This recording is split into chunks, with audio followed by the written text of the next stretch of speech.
Konnichiwa জাপানি ভাষা শেখার আজকের এই আসরে সবাইকে স্বাগত। আমরা আজকে জাপানি N5 গ্রামারের 7 নম্বর লেসনের কিছু দারুণ আর খুব দরকারি নিয়ম শিখব, বিশেষ করে যখন আমরা কোনো কিছু দেয়া নেওয়া বা কোনো একটা মাধ্যম ব্যবহার করে কাজ করার কথা বলি। চলুন আজকের আলোচনাটা একটা প্রশ্ন দিয়ে শুরু করা যাক, কি বলেন? আচ্ছা, জাপানি ভাষায় যদি বলতে হয় আমি চপস্টিক দিয়ে খাই, তাহলে কিভাবে বলবেন? এই সহজ প্রশ্নের উত্তরটাই কিন্তু আমাদের আজকের প্রথম গ্রামার পয়েন্টের দরজা খুলে দেবে। তো এই লেসনে আমরা মোট 5টা টপিক কভার করব। প্রথমে দেখব কাজের মাধ্যম বোঝাতে কি ব্যবহার হয়, তারপর শিখব অন্য ভাষায় কোনো শব্দের মানে কিভাবে জিজ্ঞেস করতে হয়, এরপর আসবে দেয়া আর পাওয়ার নিয়ম, আর একদম শেষে দেখব কোনো কাজ হয়ে গেছে নাকি এখনও বাকি আছে সেটা বলার নিয়মটা কি। চলুন এক এক করে শুরু করা যাক। আমাদের প্রথম নিয়মটা হলো পার্টিকল দে বা দে এর ব্যবহার। মানে যখনই আমরা কোনো একটা টুল, কোনো যন্ত্র বা কোনো উপায় ব্যবহার করে একটা কাজ করি, ঠিক তখনই এই পার্টিকেলটা কাজে লাগে। এর ফর্মুলাটা কিন্তু একদম সোজা। যে জিনিসটা ব্যবহার করছেন, মানে যে নাউনটা, সেটার পরেই বসিয়ে দিন দে পার্টিকেলটা, তারপর আপনার ভার্ব বা ক্রিয়াপদটা বললেই বাক্য তৈরি। চলুন একটা উদাহরণ দেখি, তাহলেই পরিষ্কার হয়ে যাবে। এই যে দেখুন, প্রথম বাক্যে খাওয়ার মাধ্যমটা কি? চপস্টিক, মানে হাসি, তাই ওটার পরেই বসেছে দে। আবার দ্বিতীয় বাক্যে রিপোর্টটা কোন মাধ্যমে লেখা হচ্ছে? জাপানি ভাষায়, মানে নিহঙ্গ, তাই এখানেও ভাষার নামের পরে দে বসেছে। দারুণ কাজের একটা নিয়ম, তাই না? আমরা যখন নতুন কোনো ভাষা শিখি, প্রায় তো এমন হয় যে একটা শব্দের মানে অন্য ভাষায় কি হবে তা জানতে ইচ্ছে করে। জাপানিতে এটা জিজ্ঞাসা করারও কিন্তু একটা খুব সুন্দর নিয়ম আছে। চলুন সেটাই এখন দেখে নিই। এই সহজ ফর্মুলাটা ব্যবহার করে আপনি যে কোনো শব্দের অনুবাদ জিজ্ঞেস করতে পারবেন। প্রথমে যে শব্দটা জানতে চান সেটা বলুন, তারপর হওয়া পার্টিকেল, এরপর যে ভাষায় জানতে চান সেই ভাষার নাম, আর শেষে জুড়ে দিন দে নান্দেস্কা। ব্যাস, আপনার প্রশ্ন রেডি। দেখুন কত সহজ। এখানে জিজ্ঞাসা করা হয়েছে যে আরিগাতোকে ইংরাজিতে কি বলে, আর উত্তরে খুব সহজ করে বলা হয়েছে থ্যাংক ইউ দেস। নতুন শব্দ শেখার জন্য এর চেয়ে সহজ উপায় আর হয় না।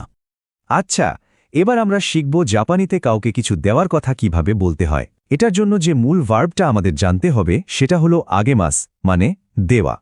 এখানে যে জিনিসটা মাথায় রাখতে হবে সেটা হলো নি পার্টিকেল, মানে আপনি যাকে কিছু দিচ্ছেন সেই ব্যক্তির নামের পরে এই নি পার্টিকেলটা বসবে। এটা শুধু দেওয়ার ক্ষেত্রেই না, কাউকে কিছু ধার দেওয়া মানে কাশিমাস, বা কাউকে কিছু শেখানো মানে ওশিয়েমাস, এই সব ক্ষেত্রেই একই নিয়ম। উদাহরণ দুটো খেয়াল করলেই বিষয়টা পরিষ্কার হয়ে যাবে। প্রথম বাক্যে মিস কিমুরা ফুলটা পাচ্ছেন, তাই তার নামের পরে নি বসেছে। দ্বিতীয় বাক্যে তারও ইংরেজি শিখছে, মানে সে গ্রহণ করছে, তাই তারও নামের পরেও নি বসেছে।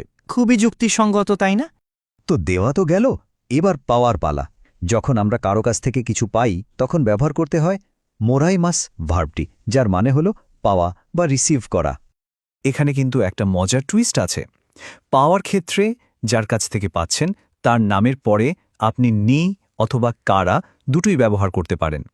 কিন্তু একটা খুব জরুরি নিয়ম হলো, যদি কোনো প্রতিষ্ঠান, যেমন ধরুন ব্যাংক বা স্কুল থেকে কিছু পান, তখন কিন্তু শুধু কারা ব্যবহার করতে হবে, নি একদমই নয়। এই উদাহরণ দুটো দেখলেই ব্যাপারটা জলের মতো পরিষ্কার হয়ে যাবে। দেখুন, প্রথম বাক্যে মিস্টার ওয়াং একজন ব্যক্তি, তাই তার নামের পর নি বসেছে, কিন্তু দ্বিতীয় বাক্যে ব্যাংক বা গিঙ্কো একটা প্রতিষ্ঠান, তাই এখানে নি না বসে কারা বসেছে। এই ছোট পার্থক্যটা কিন্তু মনে রাখা খুব জরুরি। এই স্লাইডটা পুরো বিষয়টাকে একবারে চোখের সামনে তুলে ধরেছে। পাশাপাশি দেখলে বোঝাটা অনেক সহজ হয়ে যায়। দেবার সময় কাজটা দাতা থেকে গ্রহীতার দিকে যাচ্ছে, তাই গ্রহীতার সাথে নি বসছে। আর পাওয়ার সময় জিনিসটা উৎস থেকে আপনার দিকে আসছে, তাই উৎসের সাথে নি বা কারা বসছে। দেখুন, ঘটনা কিন্তু একটাই, শুধু বলার ভঙ্গিটা আলাদা। আমরা চলে এসেছি আজকের আলোচনার একদম শেষ ধাপে। এখানে আমরা শিখব কোনো কাজ ইতোমধ্যে বা অলরেডি হয়ে গেছে কিনা সেটা কিভাবে জিজ্ঞেস করতে হয়, আর তার উত্তরই বা কিভাবে দিতে হয়। এর জন্য আমাদের দুটো জিনিস মাথায় রাখতে হবে। একটা হলো মো, যার মানে ইতিমধ্যে, আর দ্বিতীয়টা হলো ভার্বের পাস্ট টেন্স ফর্ম, যেটা সাধারণত মাসটা দিয়ে শেষ হয়।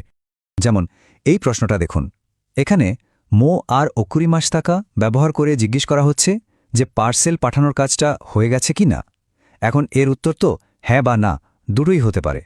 দেখুন, হ্যাঁবোধক উত্তরটা খুব সহজ, হাই মো ওকুরিমাস্টা। কিন্তু না বোধক উত্তরটাতেই আসল মজাটা। এখানে কিন্তু উকুরি মাসেনদেশটা বলা হয় না, তার বদলে খুব সহজ করে বলা হয় ইয়ে মাদাদেস, মানে না, এখনো হয়নি। এটাই হলো এই নিয়মের সবচেয়ে গুরুত্বপূর্ণ অংশ। জাপানিতে নট ইয়েট বা এখনও হয়নি বোঝাতে সবসময় মাদাদেস ব্যবহার করতে হয়। এই জায়গাটাতে অনেকেই ভুল করে, তাই এটা খুব ভালোভাবে মনে রাখতে হবে। তো আজকের লেসনের সবকিছু তো শেখা হয়েই গেল, এবার আপনাদের পালা। সবার জন্য একটা প্রশ্ন রইল, আজকের শেখা নিয়ম ব্যবহার করে কি এর উত্তর দিতে পারবেন? তাহলে উত্তরটা কি হবে? হাই নাকি ইয়ে? কমেন্ট সেকশনে আমাদের জানালে সবার খুব ভালো একটা প্র্যাকটিস হয়ে যাবে। এই ছিল আমাদের আজকের আয়োজন। আশা করি দেওয়া নেওয়া আর কোনো কাজের মাধ্যম বোঝানোর নিয়মগুলো এখন সবার কাছে একদম পরিষ্কার। পরের লেসনে আবার নতুন কিছু নিয়ে দেখা হবে। ততক্ষণ পর্যন্ত সায়োনারা।